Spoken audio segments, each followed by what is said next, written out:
But see how it's your own fault. You are to blame because you have neglected what is your responsibility. Because freedom is costly. You have to pay attention to keep freedom.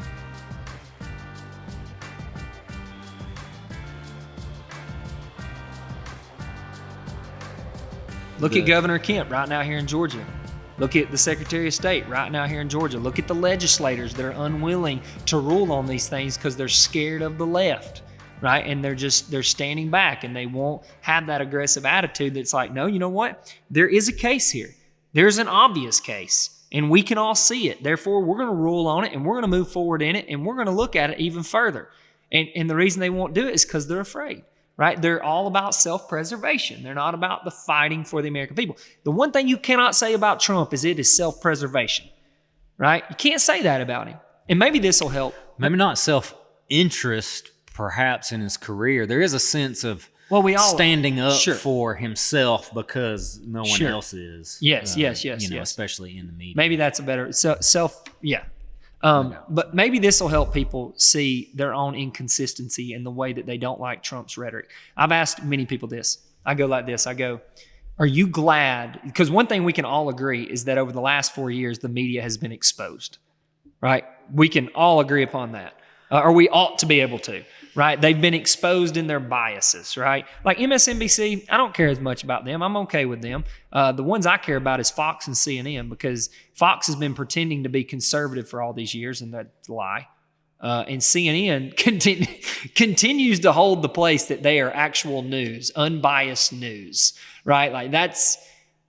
If you're on that boat, you might as well tune us out because I don't know how to help you. You need to check yourself in somewhere. You know what I mean? So, because that has been exposed. Now we know Fox, and we've known, but now the world knows Fox is not who they said they are. We know CNN is not who they say they are, and MSNBC, and we know now that the media is a part of a ruling class with the celebrity class, with the elite deep state politicians.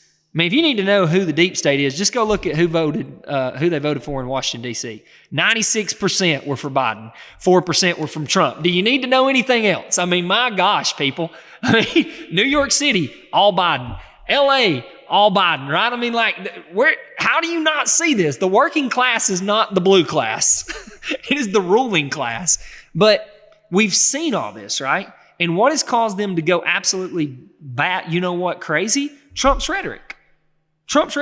So you ask somebody and you go, are you glad that the media has exposed themselves? And they say yes. And you go, well, do you like Trump's rhetoric? And they go, no. And I go, you can't have it both ways. Like, you can't pull Trump's rhetoric out of that and still have the media exposing themselves. It don't work that way. They go together. Right? So you can't say, well, I still want them. I wish he could have did it differently and the media was still exposed itself. No, it hasn't. It's kind of operated in the shadows to some degree for the last X amount of years, but it's really blossomed and came out because Trump has challenged them at every turn and they have been going, they've literally, Dustin said it this way.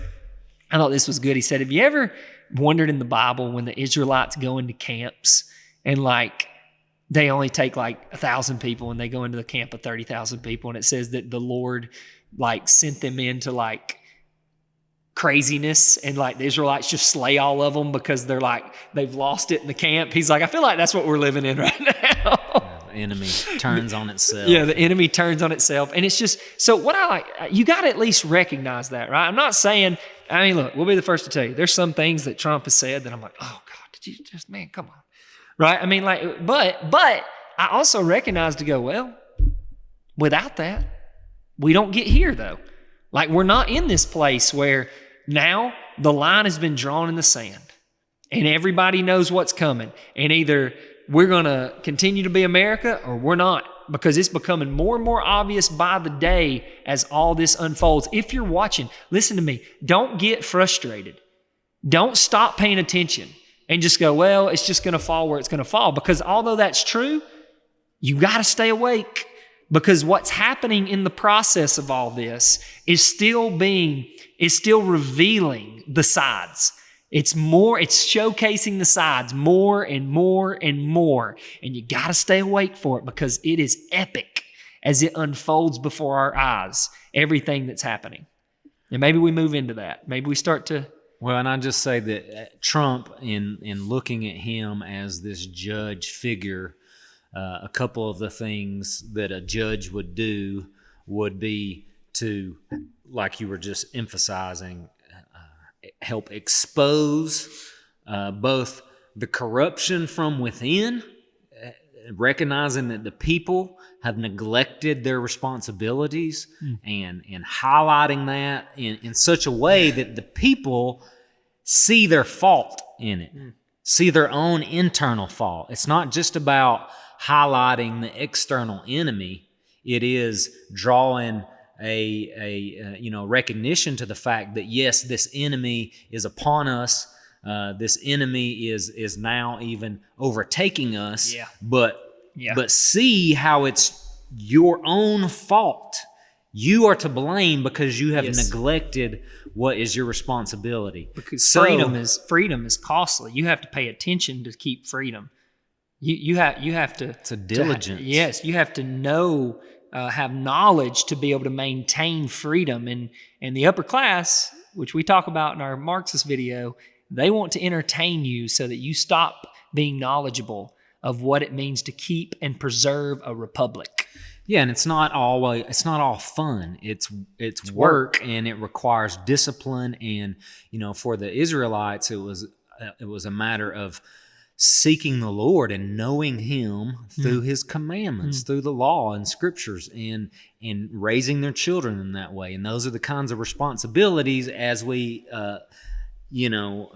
respect them and uphold them, then things will go well for Israel and for us if we were disciplined and rigorous as citizens, and firstly as believers, as a spiritual beings, knowing God and living according to His rule, that would then help make us good, diligent citizens in their many roles and vocations and ways that we can contribute to society. But then it's recognizing also how we've fallen away from it, and not only have we neglected our responsibilities, but we have done that because we have forsaken them and went and joined ourselves with the worldly system, the nations and their pagan ways. So in that, a judge figure also helps reveal those outside influences, perhaps for what they really are, what we ought to have always remembered about them, but we forgot because we were lulled in asleep and into passivity because our own selfish and fleshly desires are satisfied in it. So it was giving us, our policies in the last 50 years had been giving us the appearance of prosperity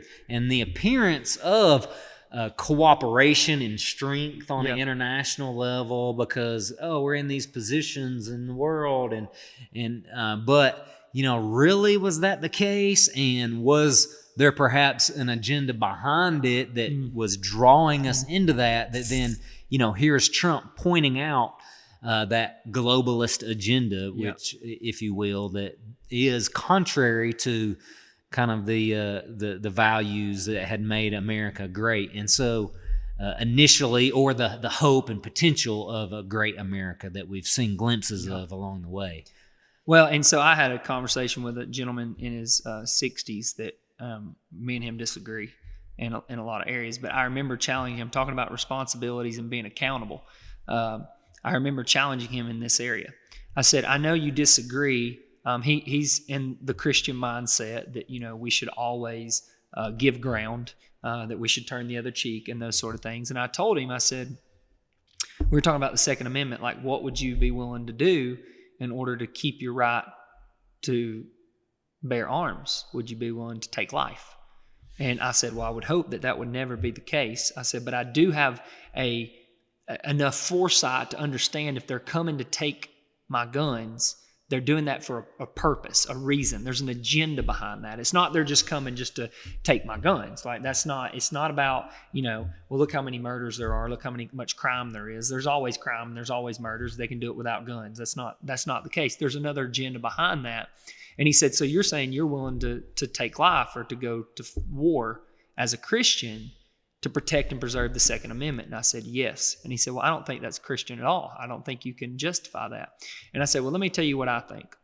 I said, I believe that the reason that I am put in the position to have to consider this is because you weren't accountable or responsible 40 years ago for what you should have been doing. Because you didn't challenge ideas, now I'm having to fight for ideas. And that is something that I think many people no longer want to accept the responsibility. I wasn't here 20, 30 years ago to fight and to challenge these ideas. So therefore, I might have to end up picking up a gun because you were gutless. And it's time that we start taking the accountability and the responsibility upon ourselves and stop looking at everybody else to blame the way that we did in the garden, the way that we've always done. I can very much see maybe the reason the Israelites wanted a king is because all these guys got tired of having to make decisions and not be liked. And so they're like, man, if at least we have a king, we can blame it on him, right? Our little tribe can go, oh, well, that's that king's fault. We'll just keep being our tribe, right? Because we don't like to have to, and that's the thing I appreciate about Trump. I appreciate it about him. He's willing to take the ridicule.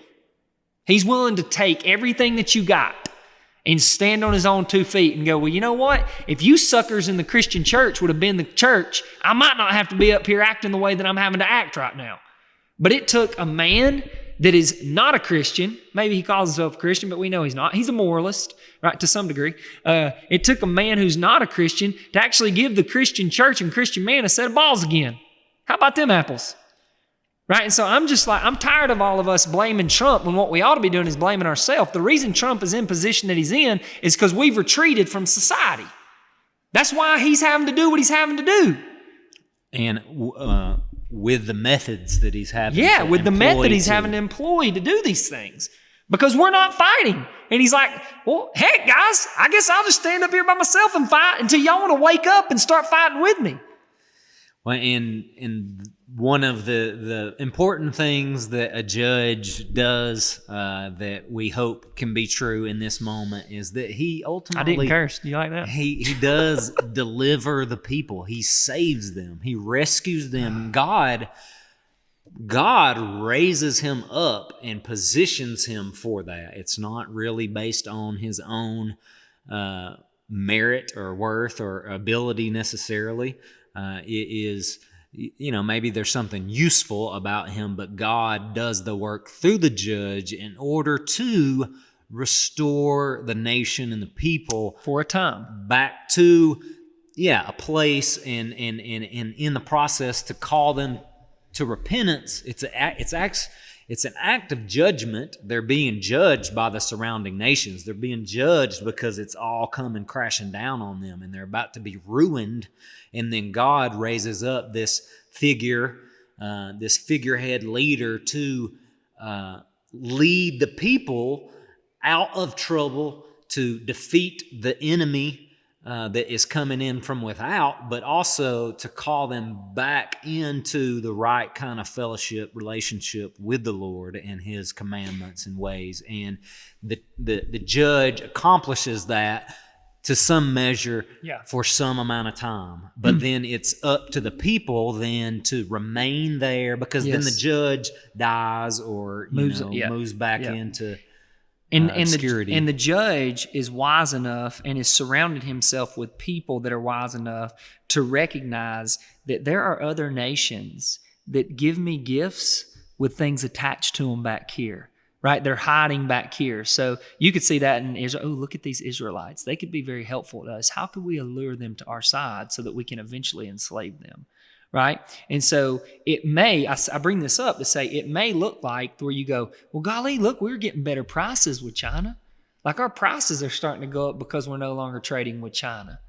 Or we were, on a world stage being in NATO. Look, we had this. Or being in the Paris Climate Agreement. We were working towards a better environment. Or all these things that you might have been deceived into thinking that these were good things. But if you're honest with yourself, you really know very little about those things. You don't really know anything about them. You just know what CNN told you about them. But you have not ever read what was happening inside of NATO or the Paris Climate Agreement or the trade deals with China. You've never read those things. That's how Biden's been able to get bundles of money out of them, because you don't read them, right? And so we don't really read these things. We just trust these people at the top to tell us how good they are for us, as it's literally destroying our infrastructure. It's sucking all our manufacturing. It's making us an 80% service society, right? It's like, how is that nation going to last very long if you're 80% service, right? And like, you just don't know enough about economics and about all the things that are going on around us to really make these decisions, but you act like you know everything because CNN told you so. Right? And so this judge and these people they do know these things, and they have studied them in their whole life, and they see what's happening with China, and they see what's happening in NATO, and they see what's happening in the Paris Climate Agreement, and they understand the fact that, yeah, all these people are like, had a guy in the military. He's like, dude, when Obama was in office, everybody loved us. I was all over the world in the military, and now we're not respected on the world stage. And I'm like, yeah, dude. No crap, we're not respected on the world stage because we've been fronting the bill at dinner every night. And when we finally told, hey, guys, we're going to split the tab, they went, well, we don't like you no more. Well, I thought you were paying. That's why we ordered all this food. And it's like, no, we're going to split the tab now. And it's like, he's a bad dude. We don't like him no more. Let's just go tell everybody else how bad he is. Like, so if I got to be a good dude because you're my friend, because I pay for everything, I'm out. You know, like, I'm okay with not being liked anymore. Yeah. And that's the reality of it. We were respected because we fronted the bill for everything. I'd say we weren't respected. Well, I mean, but you know what I'm saying. We were probably liked, but not respected because they could take advantage. But that's what that guy was talking about. He didn't see that, right? He was deceived into thinking we were respected, but he was so deceived because he didn't realize why they liked us, right? He just figured we were just respected people on the world stage. No, we were paying for everything.